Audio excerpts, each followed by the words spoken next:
Hey everybody, Gary Brown with Pivotal Advisors, and today we're going to be talking about what I believe is the most important part of the sales process, discovery. I think if you do it really well, you differentiate yourself, you set yourself up for a win, you improve your close rates. If you don't do it well, then you really lag on the back end and you end up trying to get into a price war to try to win the deal. So this is an important part of the sales process, and I don't think a lot of people do it well. I think the really good sellers are awesome at this, and the rest of the pack kind of lags behind. So we're going to talk about what the differences are, and we're going to start with okay or typical or what we see most often.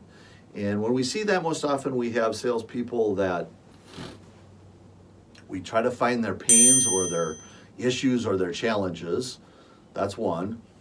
We might use something we call BANT, which is budget, authority, need, and timing. So do they have the money? Who's got the authority to make the decision?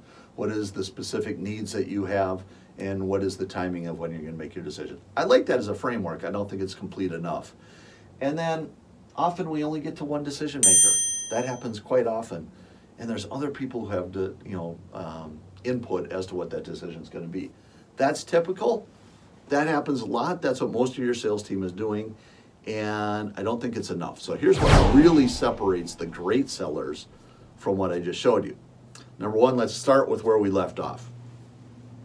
Let's get to all the decision makers. When I'm talking about all the decision makers, I'm talking about who has the business issue, who controls the money, who has technical requirements, who has to support it, whatever your solution is, who's going to be using your solution.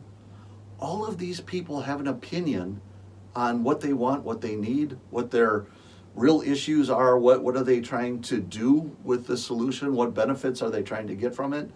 And if we just talk to one or two, we don't get all of that. And by the way, if you don't and your competitor does, you're in the back seat. You are at a big disadvantage right now. So number one, get to all the decision makers and all the decision influencers. Number two, make them think outside the box. You sell your stuff every day. You're very familiar with what's possible, what's not possible, how it could benefit different companies, what other companies have done in the past. That's value. Your customer probably knows what they've read on the internet, or maybe they've talked to a competitor or two. So their frame of mind is much smaller than yours on what is possible. Introduce them to things. Use the words like, what if you could? What if you had the ability to? What would it mean to you if? And start throwing different things out there to get them think about different possibilities. And if you're really good, part of this is you're using your differentiators for these what if possibilities. If you're really good in one aspect of your product and your competitors are not, I'm going to ask a lot of questions about that possibility. And if that possibility is important to them and they answer the questions and say, you know what, I really like that, I want that in my solution, and you have it and your competitors don't, you just increase your chances of winning that deal.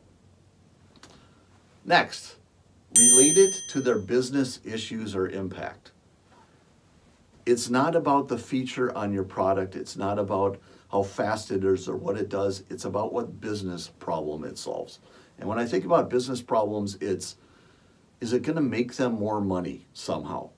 If so, quantify that. Is it going to save them money somehow?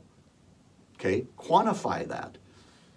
Is it going to help them avoid some big risk that could hurt their business?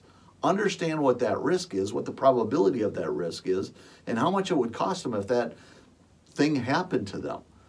The more you can quantify this early in the process and understand, the better you are negotiating on the back end. If you came in there and said, I could save you $1 million over 3 years with my solution because of X, Y, and Z, and they agree, wow, this really could do that, that would save me $1 million, and then you go to sell it later and it costs them $100,000, and they go, wow, can you do any better on that? You go, we're going to save you $1 million.